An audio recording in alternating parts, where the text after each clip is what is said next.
Hello, and thank you for listening to Memoria's 6-series podcast, The Loss of a Loved One. My name is Frank Meilack, and I am the Community Engagement Director for Memoria. After the most difficult of years, we have created this series to help those who have been directly impacted by the loss of a close family member, a good friend, or a member of our own local community. The first episode will look at the impact and the effect going forward for those living with loss, and discuss the help that is available to them. Episode 2 will address just what happens when somebody dies. In the third episode, we will look at the complexities of grieving and bereavement. The past year has had a profound effect on the funeral industry. In episode 4, we will look at the past, what the last year has changed for the industry, and discuss funerals going forward into the future. The last 20 years has seen significant changes in attitudes and approach to end-of-life services. In the 5th episode, we will look at the role of officiants, celebrants, religion in funerals, cultural needs, humanist options, and whilst we are seeing an increase in family and conducted funerals. Our final episode in this mini-series will be about hope. I'm truly honoured that those who have agreed to take part in this production, taking what has always been a very difficult subject onto a new and modern platform. In this opening episode, I am joined by Howard Hodgson, the CEO of Memoria, Anne Chalmers, the CEO of Child Bereavement UK, and Tim McCarthy, the CEO of Aurora Academies Trust. Here is Howard Hodgson.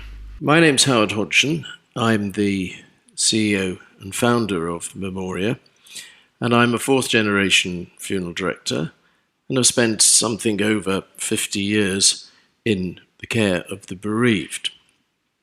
Bereavement is a subject we don't talk very much about as a nation, and in fact, as a result, that often leads to a lot of misunderstanding and extra pain at the time of bereavement.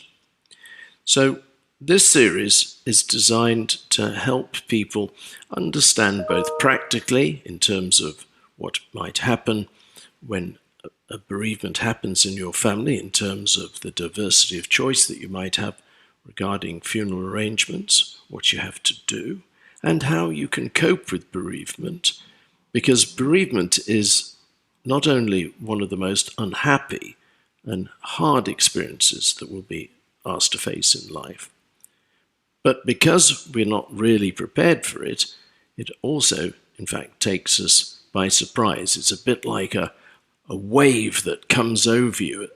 If you're standing facing the shore and the wave comes over you at the back of you and takes you unawares, and although you felt all right one minute, the next minute you actually feel very unhappy and very distressed. And those feelings go from perhaps every few minutes to every few hours to every few days to every few months to once a year before eventually disappearing and leaving you with fond memories of someone that's very important. However, it's man's duty to mankind to treat others as they would be treated themselves. As it says in the Bible, do unto others as you would have done unto you. And in fact, whether you're a funeral director or whether you're a person involved in bereavement, all of these people are dedicated to try and ease that pain. And that's what this is about, really, to actually help people know how they feel. Because no two bereavements are ever the same, because they're different circumstances. I've lost a child, I've lost a parent when I was young, and I've lost a mother who was 94. They're all very different experiences. Bereavement is always different, but ultimately it's still extremely painful. And ultimately, we're here, hopefully, with this series, to make people aware of where they can go and what they can do to seek help, because bereavement can be also a very lonely experience. Thank you, Howard. Thank you very much. I mentioned earlier today we are also joined by Anne from Child Bereavement and Tim from the Aurora Academies Trust. There have been over 100,000 additional deaths during this pandemic, and these have had a very profound effect on millions of people, including the younger generation. Having already been kept from their friends and restricted in their day-to-day lives, their education has been hugely impacted, and of course their futures have been affected as well. So, losing a close family member as well, or a friend and neighbour, will create additional stresses and anxieties, which they will carry as an additional burden when during the coming months they attempt to catch up with their lives, their education, their relationships, and start again preparing for their futures. Anne, thank you so much for agreeing to join us today.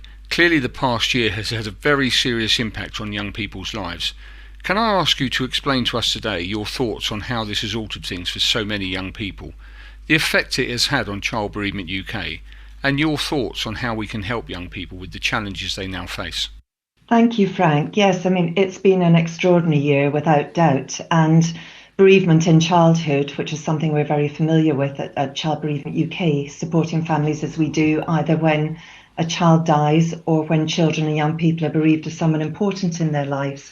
But of course, with the advent of the pandemic in the last year, it's meant, new challenges, new fears, new ways of working and living for all of us. So people who are grieving, regardless of whether the deaths have been as a result of COVID or by other causes, have been grieving under very, very different circumstances.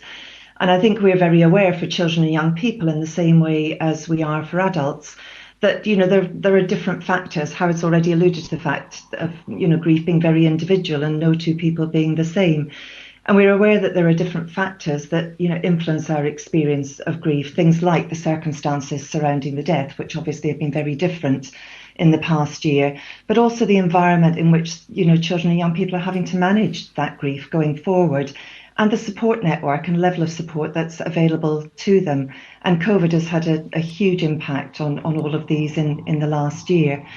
And I think, what we see is that, that's leading to perhaps different complexities around their grief that will have to be addressed in the time to come.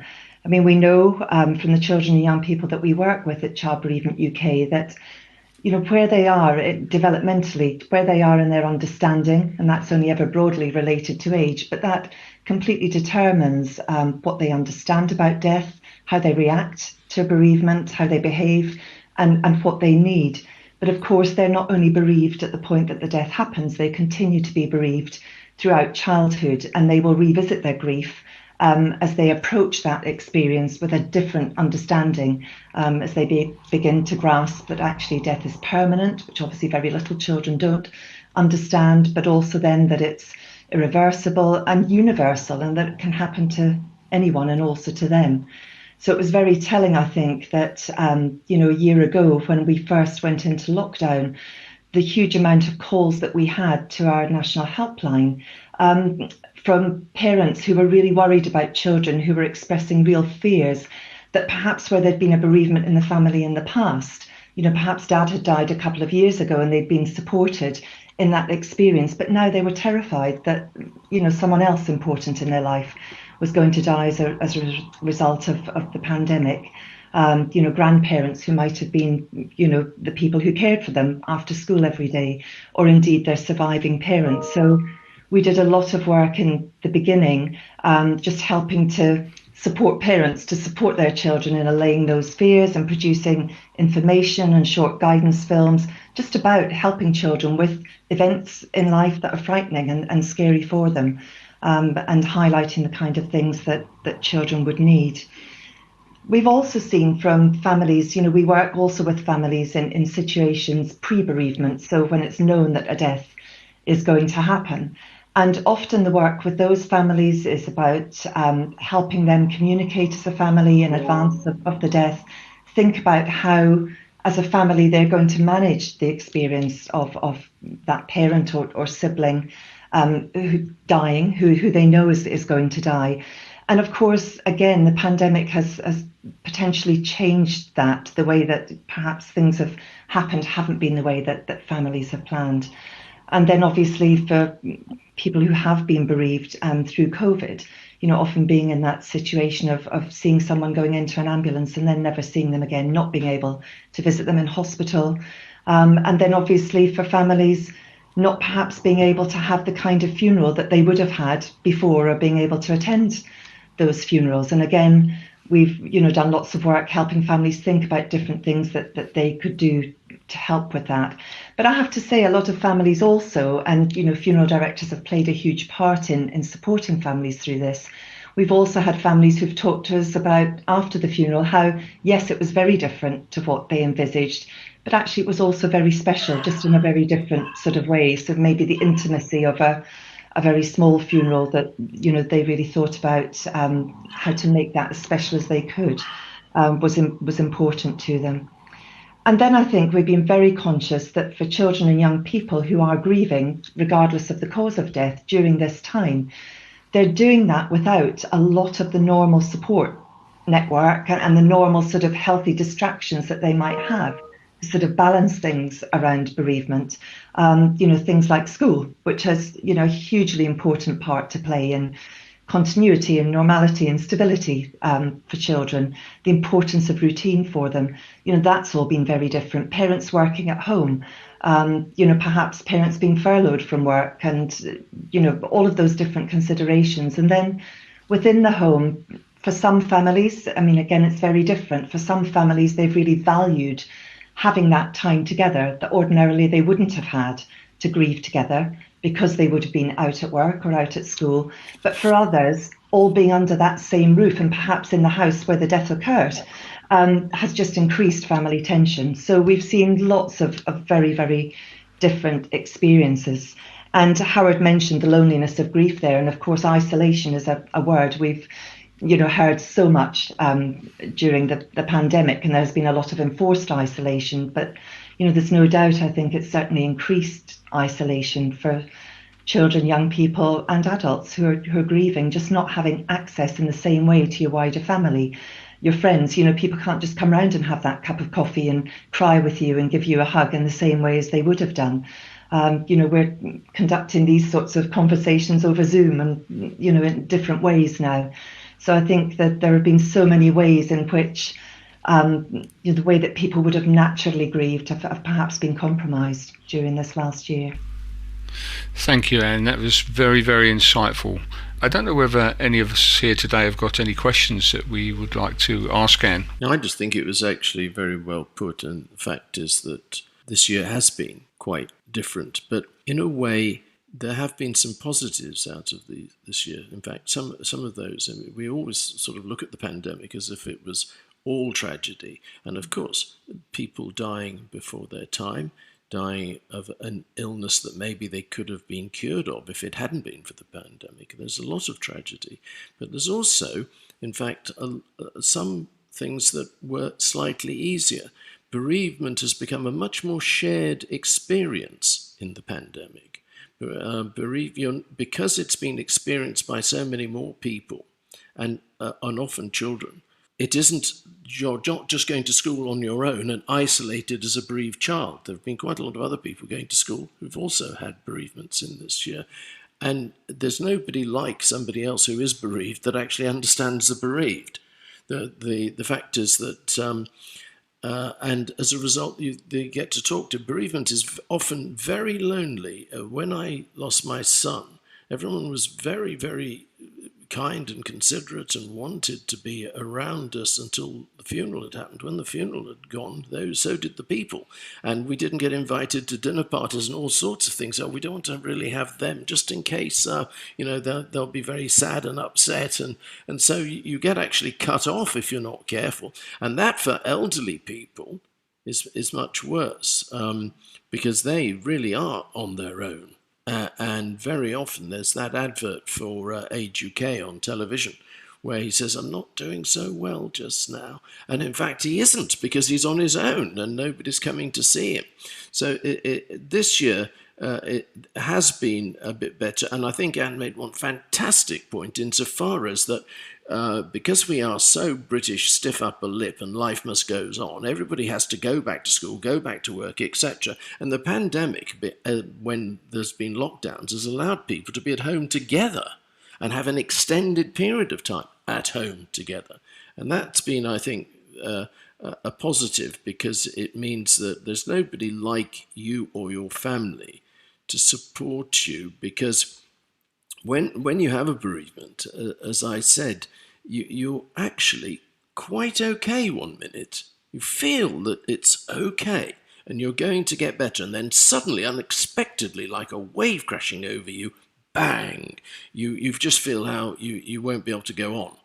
And then it goes. And the grieving process just means that those waves crashing over you happen less frequently over a period of time. And I think it is also quite different that we do try and understand that when I lost my son, he was 3.5, and the situation, I knew I was young enough. I'd got a son, and I was young enough to have more children. I ended up having 4 more children. So I was in a way very fortunate position because I wasn't in my 50s or 60s. I hadn't got one son who just blew his brains out on a motorbike and my whole life was going to become a mausoleum to the existence of that child. But at the same time, it was far too serious to cry.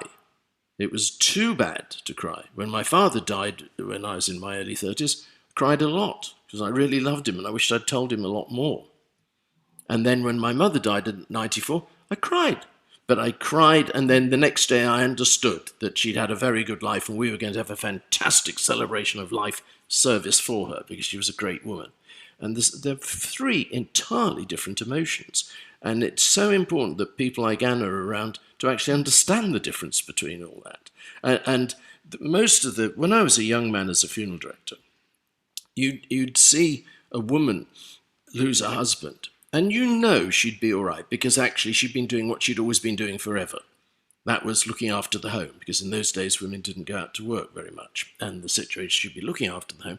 And he'd been the breadwinner, but then he'd retired and become a bit of a puppy dog, really. Might have been a brutal so-and-so down the pub every night when he was a younger man, but now as a retired man, he was at home, he'd become a bit of a puppy dog, and in fact, she could manage without him because she knew how to do the cooking, the cleaning, do the toasting. But if she died first, I'd always know we're going to be back here in 6 weeks because he'd give up. He'd die. And he'd be bullied around on the funeral by lots of daughters or daughters. Come on, Dad, pull yourself together. Mum wouldn't want this. Mum wouldn't want you showing any emotion. And, a lot of that's gone. And that's good it's gone. Because, I'm not an anti-British Empire person at all. I think the British Empire had lots of very, very good points. But that stiff upper lip situation was quite terrible. And when my wife and I lost Charles, my son, she cried and cried. She was a French Roman Catholic, and she got it out of her system. Everyone said, hasn't Howard been brilliant? I wasn't actually brilliant at all. I was stiff upper lip and the show was going on. But actually at night I was staring at the wall. I was going mad. And then what happened was an organist at a crematorium came to me and said, you always said that in fact writing music was easy. And I said, well, I can't do the lyrics. He said, well, listen, I've written this music. Now you do the lyrics. And we wrote 2 albums together and I got better. And he saved my life. And it's just understanding all those things, how you can help people. You can't take away the pain of bereavement, but you can just make it a little better. And it's people like Anne do fantastic jobs because they understand what they're doing. Tim, hi, and again, thank you also for agreeing to join us today. Perhaps for the benefit of those listening, you might want to explain your role at Aurora Academies Trust. Yeah, certainly, Frank. I'm the CEO of Aurora Academies Trust. We're a group of 7 schools down on the southeast. Most of the schools are around the coastal strip, although we've got a couple of schools around in and around Gatwick Airport. We have over 3,000 children in our schools from ages 2 right up to 16. And we also employ just over 400 staff. So it's a big responsibility, those youngsters. Just before I do, Frank, I would want to say to Anne that I will be talking about, obviously, how we're dealing with bereavement as part of the whole thing. But Anne's organisation is one of the organisations that we signpost our parents to. In fact, the contact details, etc., are on our website, and I think that they do a fantastic job. So thank you very much for your input, Anne. Tim, you and I have spoken previously about the effect this has had on young students and how your staff are having to directly help those affected. Could you tell us a little bit more about this and perhaps expand on your thoughts on how we can learn from the past year, and tell us a little bit about how you think the subject of death and bereavement could be better placed within general education? Yeah, certainly, Frank. Just to put it into context, bereavement, be that a child or be that a parent or be that a member of staff, has always been around. Very sadly, when I first started teaching right in the early 80s, in my first 3 weeks of teaching, there was a terrible house fire in which a whole family were killed, and all of the children, 3 of the children, attended the school that I was at, and 2 of them I actually taught. So it has always been there. I think the past 12 months have been particularly acute because of the unique circumstances of most children not being in school. There's a common myth that schools have been closed throughout the last 12 months. That's not true. Schools have actually been open for the most vulnerable and for the children of key workers right the way through since last March. And I think the important difference now is that where grief has happened, where deaths have happened, quite often it has been when children are at home and they've not been, as Anne mentioned earlier, they've not had the comfort blanket of being in school. We've looked at the stats across our schools, and in the past 12 months, on average, 4 children in each school have experienced death of a close relative whilst they've been there, and 8 children and 4 members of staff have experienced death. So it is prevalent, and it has been a really difficult time, and a difficult time to know how to support people. And the way we look at things, Frank, is that there's the immediate support, there's the signposting to organisations like Child Bereavement and others, and there's that support for those children. I have a bit of a concern that there's, I won't describe it as a ticking time bomb, but because children and staff have not had the ability to achieve closure in the normal way, because funerals, I attended a funeral of a member of staff who had passed away where COVID was listed as one of the causes, and it was a little strange for a funeral because only 30 people allowed to be there. I was asked to do a reading in which I had to keep my mask on. And all of that was strange. There was no opportunity to socialise or to mix either before or afterwards. And I just think that there's a longer term view, which is why, as you know, I agreed to come on here, because I think there's a longer term view that schools in general can play a huge part in terms of supporting young people and adults through bereavement. Thank you, Tim. Thank you so much. In the coming months, I think we'll all agree that there's going to be a significant number of people of all ages, from all cultures and communities, that are going to need significant support. It could be said that many people are feeling rather lost because of the absence of these events ever being discussed either at home, at school, or indeed generally across communities. What do you think we can do to help people in society to be perhaps better prepared to deal with the difficulties that life presents? Tim, I'll ask you first, and Anne, perhaps you would like to respond after Tim. I think the experience that I described when I was a young teacher, Frank, and I was young once, takes me back to something that, as I became a head, because I've been the head of 2 different schools, a local authority school, and I was once the principal of an academy with hundreds and, indeed the second one with thousands of children in them. I saw more and more issues around the mental health and well-being of young people, and then of staff as well, and that's become more prevalent. Bereavement is a particular thing that we have to deal with, and you deal with it as it arrives, and you signpost people to the right support, to experts who work for Anne's organisation, etc. But I think it is part of a wider thing to try and look after the mental health and well-being. So I believe that schools need to be proactive about this and proactive about bereavement.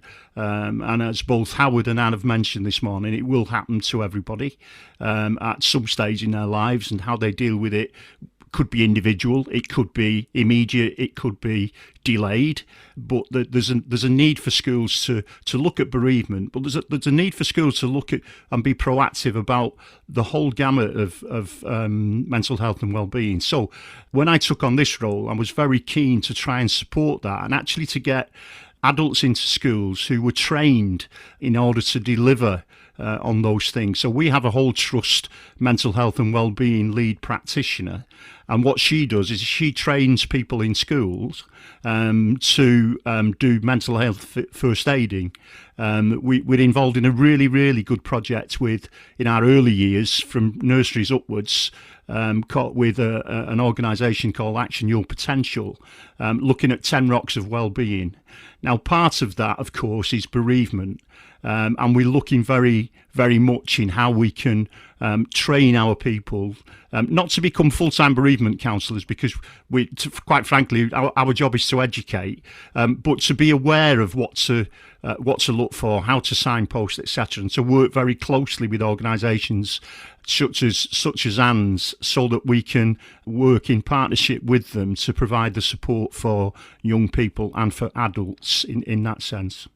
Yeah, I mean, I agree with so much of what Tim's saying, and I think particularly for children and young people, school has such an important part to play, because certainly in more normal times, it's where children spend the vast majority of their waking hours, and they have access to those familiar, trusted adults around them, and the routine and stability that school brings. And I think, we're talking there about the positives perhaps that come out of the pandemic, and I think there certainly are many. And one of my hopes is that it does result in us having a more sort of bereavement aware culture out of this, because, as Howard was saying, the British stiff upper lip and the way that historically we've perhaps dealt with grief isn't perhaps the most helpful way.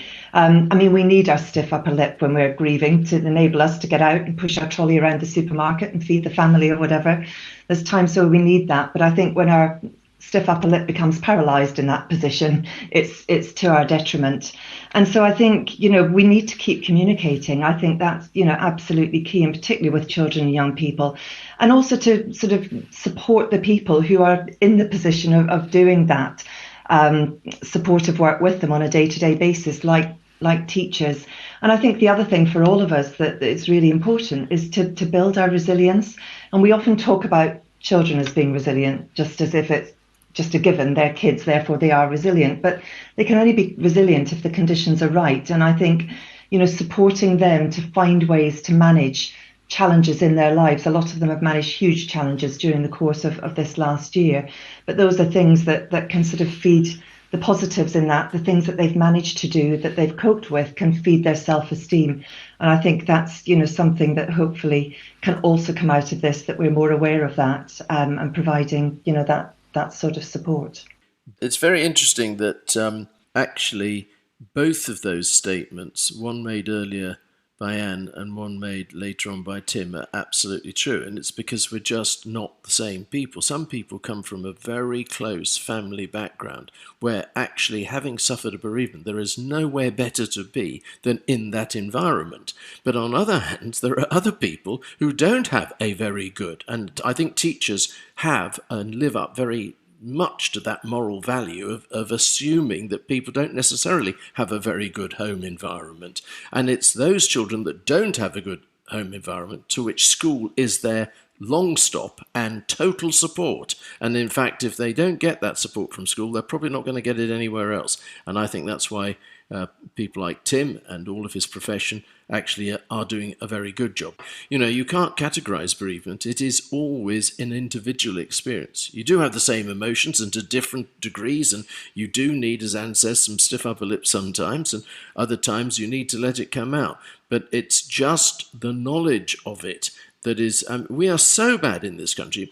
Let me just give you a very common example of how bad we are about this. Father says, do you know what? I want my children to inherit everything. I don't want any money wasted on my funeral. You can put me in an orange box as far as I'm concerned. I've bought this pre-arrangement plan. It's the cheapest one I can find. It's called a direct cremation, and it's absolutely the right thing for me. And in fact, he really has believed that he's done the right thing by his family. And then he actually doesn't talk to anybody about it, and he passes away. And the family go, what? We can't go, we can't attend, we didn't want a direct cremation. How much will this cost? So exactly what he didn't want to happen. How much will this cost now for us to go and actually attend a proper funeral? And or even go to the crematorium, not necessarily a traditional Victorian funeral, but a celebration of life funeral. We want to go, we want to be there. How much will this cost? So they're actually doing exactly what he didn't want. And the only reason, his intentions were brilliant, but he actually never talked to them. Howard, considering both Anne and Tim's comments, how do you feel the funeral industry can better represent itself to society? Well, I think the funeral industry has really got, let's just say that the funeral industry has had a lot of bad publicity and at times quite unfair publicity over the last 2.5, 3 years because of the CMA investigation into funeral directing and other areas of the funeral industry. So I think that as a result, every time you've picked up a newspaper and read about something in general about funeral directing, it's often been quite negative. Whereas in fact, the funeral directing profession in the UK has been very much unsung heroes in this pandemic, because they and workers in crematoria and cemeteries have been right up at the front end of, in fact, the pandemic and actually essential service that has been taking risks of life. So when people were getting up and clapping as they were last year in the spring on, I think it was a Thursday evening, and then people were saying, well, this isn't just for the NHS, it's for postal workers. Postal workers? I beg your pardon. Funeral directors and their staff, and in fact crematoria staff, cemetery staff, etc., have actually been vastly more in the face of danger than funeral directors, than postmen. So I think they have been very good in that regard. But they have to now understand that the industry is changing, and it's changing at a very fast pace because of social media. It's changing insofar that people want diversity, they want choice. They want to be able to decide exactly what they want. The fashion of death follows the fashion of life. And you have to go back into the 80s when one prime minister just changed the fashion of life in this country forever by giving everybody middle-class aspiration by selling the denationalising industries, selling shares, selling people their council houses for very cheap rates. As a result, everybody had middle-class aspiration, and that meant choice. So the idea that people were going to turn up continually thereafter to a 10-minute cremation service time with a rota minister who never mentioned your mother's name and probably got her sex wrong, and came out after 10 minutes to face 5 more funeral corteges in the driveway of the crematorium, these days have gone, and quite rightly so. But also, over that period of time, the actual Victorian funeral changed very little. But suddenly, since the millennium, religion has taken a huge dive, and religion used to control all funeral services, and now it doesn't. And that actually means that the public, the bereaved, have got control of those services. They want to have eulogies, and they want to have photographs, and they want to have special music, and there's almost a bereavement top 10. And as the years go on, it changes. It was Elvis. Originally it was Frank Sinatra, then it was Elvis, now it's the Beatles, soon it'll be Duran Duran, and so on. And those people, those are things that are important to them. They want a celebration of life that talks, these are the photographs of my mother, this is the music she liked, this is somebody talking about my father, what a great man he was. And that's because religion has gone. And they want an hour to do that, not 10 minutes. And when they actually, before all of this happened, they had to express themselves with having, how many limousines did you have? What sort of a coffin did you have? How much did you spend on the flowers? You don't need to do that anymore. So if you want to have a hearse and limousines, that's fine. If you want to have lots of flowers, that's fine. But if you don't, you shouldn't have to go to that expense. The average direct cremation is about £1,000. The average celebration of life service is about £2,000. The average Victorian traditional funeral is about £4,250. So actually, a lot of people think that they must actually spend this money on having a traditional Victorian funeral when there is absolutely no appropriate or legal requirement to do so. And that means that actually you can make the right choice, the appropriate choice for you. You can either have a direct cremation and have the service some other time, another day. You can have a celebration of life service and be there, but actually the coffin will be waiting for you on the catafalque when you get there. You can have, if you want, a traditional Victorian funeral, but you don't have to have any one of those, and that's the important thing, diversity of choice. And I think that is a problem for some funeral directors, because I think they're actually, and I can understand why it's a problem for them, because in fact their business is set up to provide Victorian funerals. So it's like turkeys voting for Christmas, to actually tell people about the fact, well, you could have a direct cremation or you could have a celebration of life service. And I think that's where they have to, funeral directors are good people, but they have to actually not try and retard people's choices by actually explaining, because most people don't know those choices are there. Thank you, Howard. Thank you so much. Today's first episode, The Loss of a Loved One, is, I feel, the start of better communicating what has always been and will continue to be a very sensitive topic. But by creating this type of forum and opportunity to air the subjects, it can only help. Thank you so much, Anne and Tim, for your time today. I know you're both incredibly busy right now, and I do look forward to your continued relationship between Child Bereavement UK and Memoria. And Tim, I wish you and your teams and colleagues, as you strive to get the Academy's teaching again, all the very best. My best wishes to you and your teams. In episode 2, we will discuss what happens when a loved one dies, the processes and the choices. These podcasts are free to listen to via Amazon, YouTube and Spotify. For further information, please contact me directly via LinkedIn or at memoria.org.uk, and I will happily provide you with the links to access the series. Thank you again for listening.